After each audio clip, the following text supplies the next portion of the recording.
Smash!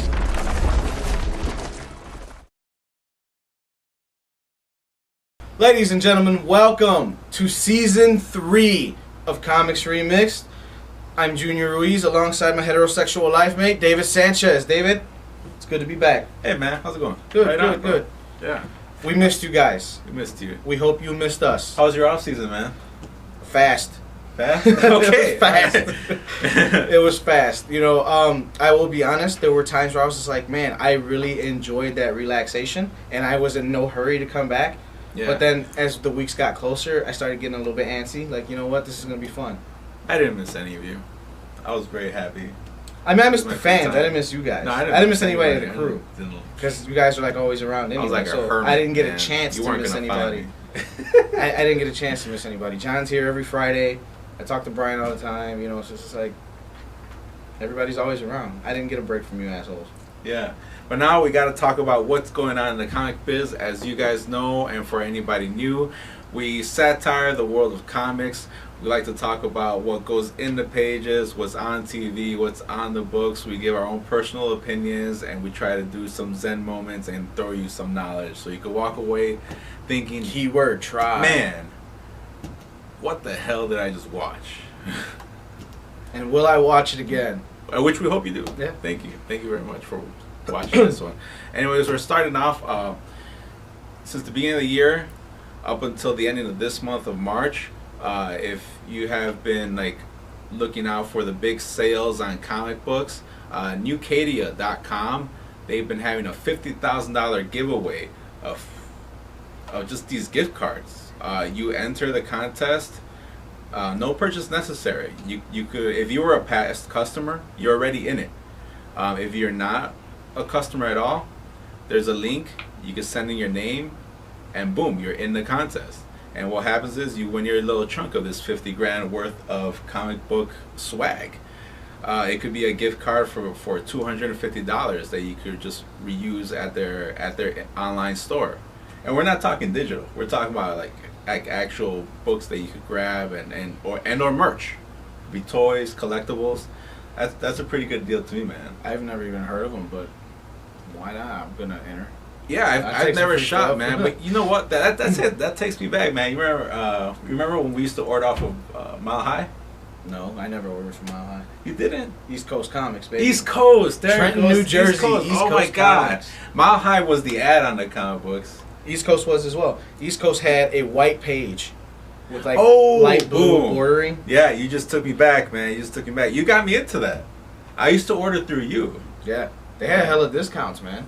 I mean, back then, I mean, what? A comic that was $1.99 you got for like $1.40 or something like that. Yeah. And you know, for us being kids, that was major. You know? And the reason I flashed back to that was because for this Newcadia.com, I was a completely new visitor. I heard about this contest. I clicked on the link, and they actually had great deals on there. And they had bundles up there for like dollar comics. I was like, man, that's great. I don't collect anything. If you guys know me, I don't buy anything. A lot of it is because of the price. You know, it's like you got a budget just to buy a bunch of books. So I think I might do a few purchases off of there. All right. But now to contrast that, we have our boys over at Comixology. Everybody's familiar now with Comixology and what they do. They're a digital giant. Mm-hmm. They're a digital giant, and right now they have, for me, I believe this is one of their first sponsored sales and or giveaways. They're teaming up with the Constitutor South by Southwest 2014, and they got this bundle where it's a value of over $300 worth of digital comics. You buy that bundle for $10. Okay, 300 and over 300. I think it's $333. Okay. You buy it for $10, and it's all number ones. Okay. All number ones of indie comics. Actually, our friends on Big Dog Inc. They're on there. They got some books on there. Actually, it's all books that I would read. It's all books. I'm definitely attracted to this entire list, and it's just $10. The kicker is, it's all digital.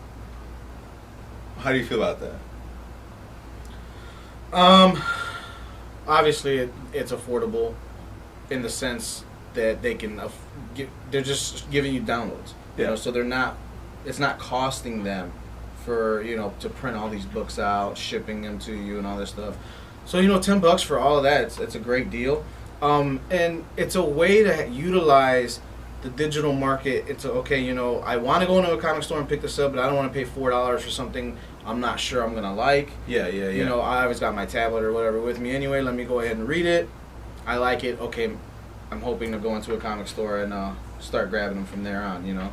And that's where I felt like there was some kind cocaine, of man. It is. It's like cocaine. First hits that's for exactly free. what I do with my cocaine. First hits to chain it. Yeah. And I think that's where I probably felt a little aged when I was comparing these two right here, because I mean, you're getting $300 worth of books for $10. That's not bad at all. But not at all. You're not getting a book. Is that me? Is that me because I'm this older generation? Maybe they should have phrased it different. Maybe it should have been you're getting $300 worth of content. Content, digital download, something like that. Because like, I mean, is or the label sister number ones? Maybe label it as $300 worth of tryouts or something, you know, or entry points or something. You know, because you can't complain because of the value, but at the same time, I think I spent more time on the new Cadia site to see what books I could actually get at a cheaper price. Right. So I believe that there is still this gap out there of people who are okay with just hanging out with their device, their iPad, their Galaxy, and just looking and sifting through books, and someone like me and you that would still rather have those pages in hand. Yeah. You know, that's crazy. The only time I'd be like, damn, I wish I had it digitally, is if something happened to my physical collection. But even digitally, you could have an external hard drive. It's true. Not even hooked up to your computer, just having an external, and your external could crash. Right. That happens a lot to artists, you know? Yeah.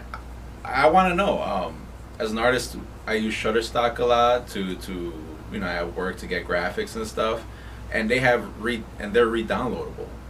Even though you bought it once, you bought it so you could keep downloading it for free. Okay. Can you do that with Comixology? I don't know, but I know one thing that you're not going to be able to do with Comixology is get Marvel comics from them anymore. Snaps. Marvel's trying to be their own digital distributor, so they've pulled, if I'm not correct, if they pulled already or if they're going to pull their stuff from Comixology, but the point is Marvel wants to be their own digital distributor.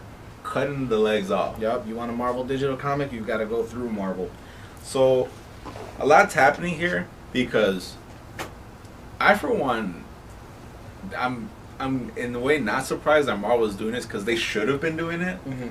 You go on your phone, you look on apps. You can find a DC app, you can find a Marvel app, you can find an Image, Dark Horse. You can find an app for every single comic company out there. So it's more like, why have they been using Comixology? Right. Why? Right. Is it because Comixology was just the first to jump on the horse and be like, hey, we could do this for you. We have the people, we have the resources to convert all these things digital.